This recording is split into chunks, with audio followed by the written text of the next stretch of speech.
Let's talk about delay. So what is delay? Delay is an effect that you can put on your sounds that allows them to repeat. So you can think of it as if you're playing your sound in a large cave, and it's the echo of that sound that comes back and you can hear it again. Or another way you can think of it is you can think of it as like a younger sibling that just repeats everything you're saying. So it's kind of like a repetition of your sound. So how do we get our delay on our sounds?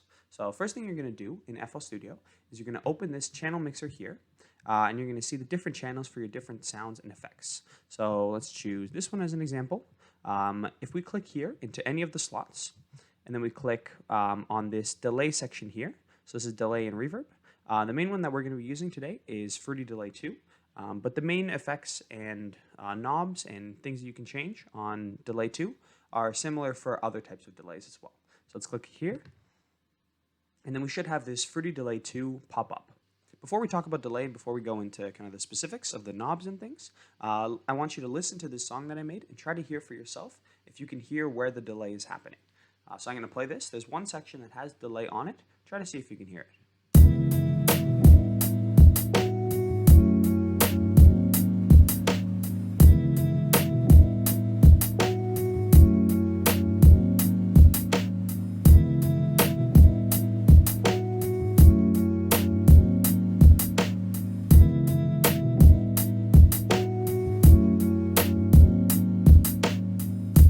So if you could guess by yourself, it's actually the guitar part. So I'm not going to actually show you how that delay is working yet. We'll do that at the end.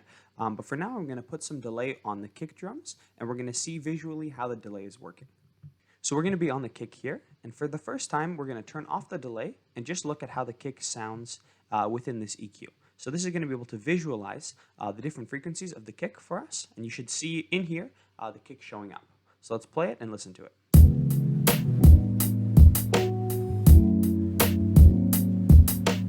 So the higher this curve goes, that means the louder it is in that section. And then you can also see the red lines kind of show up every now and then, and that's the frequencies that are showing up for that kick. So now let's turn the delay on, and we'll see if we can see the different effects that it's having. So this is the delay that we have here. It's just put on its default settings, and let's see if we can see it have an effect.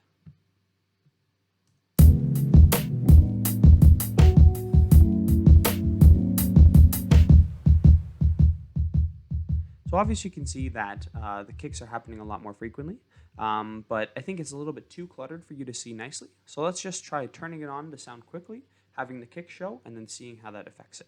So we'll go like this.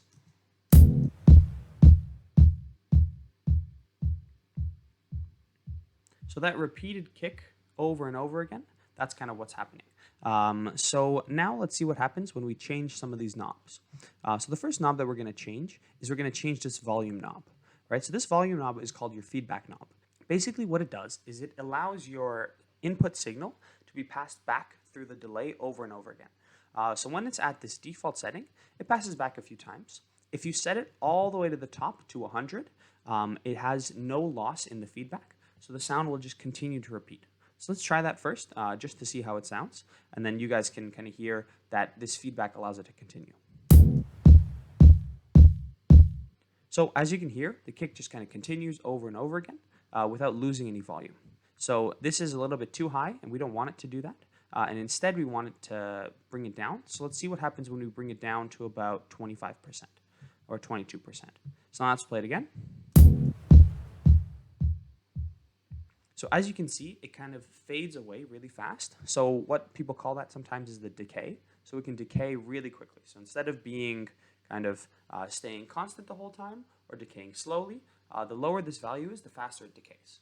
So you're going to hear a loud initial kick, like an initial repetition of the kick, and then it kind of decays really fast. So let's just set this back to this default. And now let's mess around with this cut. So this cut knob is the frequency cutoff. So basically what it does is it acts as if you were in here and you had this knob here to move around your frequency cutoff.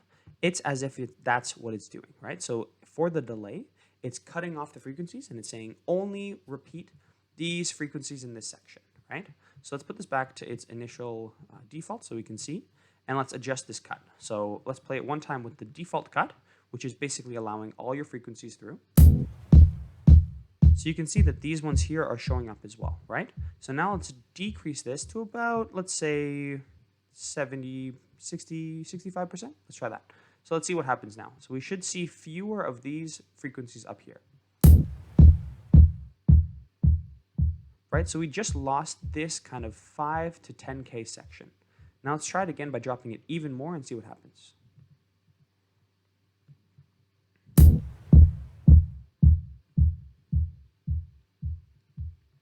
So now we've lost basically this entire part all the way here.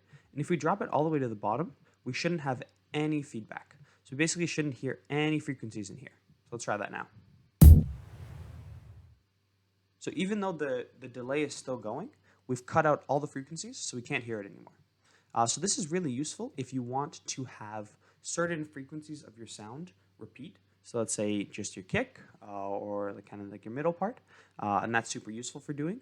One kind of trade-off is that this will only allow you to cut higher frequencies. So you can't cut the lower frequencies and just keep the higher frequencies necessarily using this. But there are other ways to get around that. So let's just reset this and let's try the other ones. So the other ones are your input knobs, your time knobs, and then this dry knob as well. So let's actually first go through the dry knob. So basically what dry means is dry is the original sound of your sample. So when you have an effect, you have what's called the dry part of the effect, and you have the wet part of the effect. So the dry part of the effect is just the original sound itself, and the wet part of the effect is what has been processed from that sound. So let's say you have the delay, the dry part is your initial kick, and then the wet part is all of those repeated kicks afterwards. So by adjusting the dry one, you can adjust the output volume of that initial kick. We'll start it here, and then we'll just bring it lower to try that and sound it out. Ready? So there we can see that initial kick you can hear, but now let's bring it down to the bottom, and now you shouldn't hear any of that initial kick. So let's try it.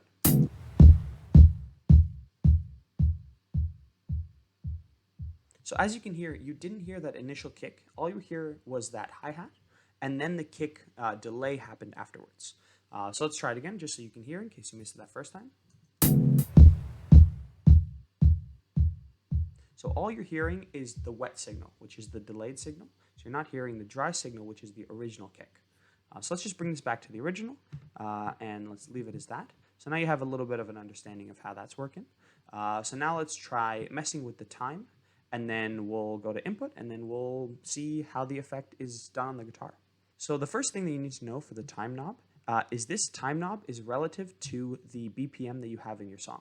So if you have a high BPM in the song, this is all going to be relative to that. When it's set to 3, as you can see in the top left corner, it's telling FL Studio that it's 3 relative to the tempo of this song that you have.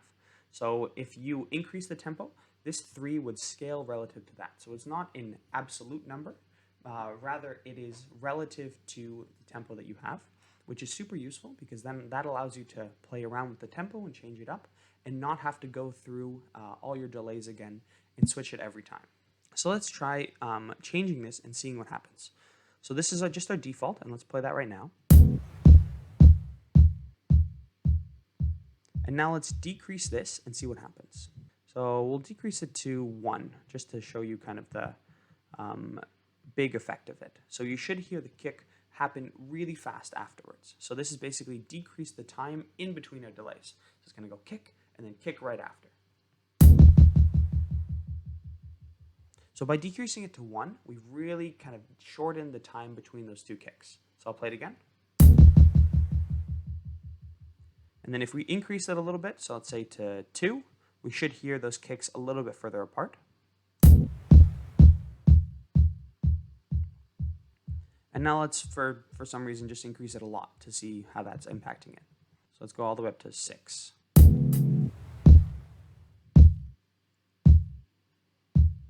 So as you can hear, there's a lot more time in between those. So for this one, I would say try to stick to the whole number ones, because the whole number sections for this delay and for this time part really make sure it's on the beats of your sound. But that can really be up to you and what you're trying to do. The next section is this offset. So I personally don't use this offset, but basically what it allows you to do is it allows you to offset this time by small marginal amounts. So this is like, let's say if you wanted it to delay, but then you wanted a slight shift to the right or the left, as opposed to this kind of larger shift of this time. So this allows you to have kind of fine control over those delays. So your last thing is your panning and your volume. So these just basically control the input to this feedback section. So if you change the overall volume, it's going to change the overall volume of your delay as well. So let's try that. So if we decrease this volume, any delay that we have is going to be decreased as well. I'm just going to play the delay by itself so you can hear the original again, and then we're going to decrease the volume and see what happens. So now let's decrease the volume a lot. So putting it to kind of like less than half. So it should be, you should really hear the effect of this now. So we're still going to hear the same number of kicks that occur. It's just the volume of those kicks and the loudness of it will be decreased. So if we drop it all the way to 0, we're not going to hear any feedback. All right, so the way that this is working is because the delay is not getting any signal or not getting any sound into it, you're not going to have anything to delay, right? So you're not going to hear anything, and then that's kind of the extreme side of that. So let's just reset this. So now we understand how most of the useful and important knobs are working. So now let's go and see how this is affecting the guitar. So if we put the guitar back in, and then we take the delay off this kick, because we don't need that anymore. Now let's go to the guitar section of it. So right here, this is the guitar pattern that we used, and it's basically pretty simple. It's just a couple notes happening every once in a while, and it's really not very complicated. And where it becomes really cool is how the delay is affecting that. So we're going to play the pattern by itself without any delay and see what happens. So I'm going to go in here, I'm going to turn off the delay, and we're going to hear this pattern.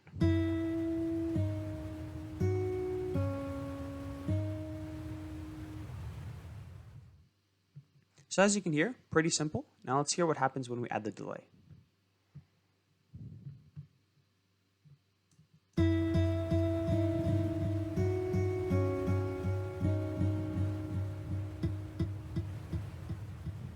So as you can hear, it's repeating those guitar plucks.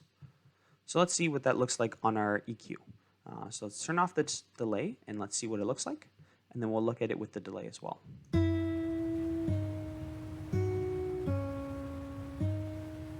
So now let's turn back on the delay and see what that looks like.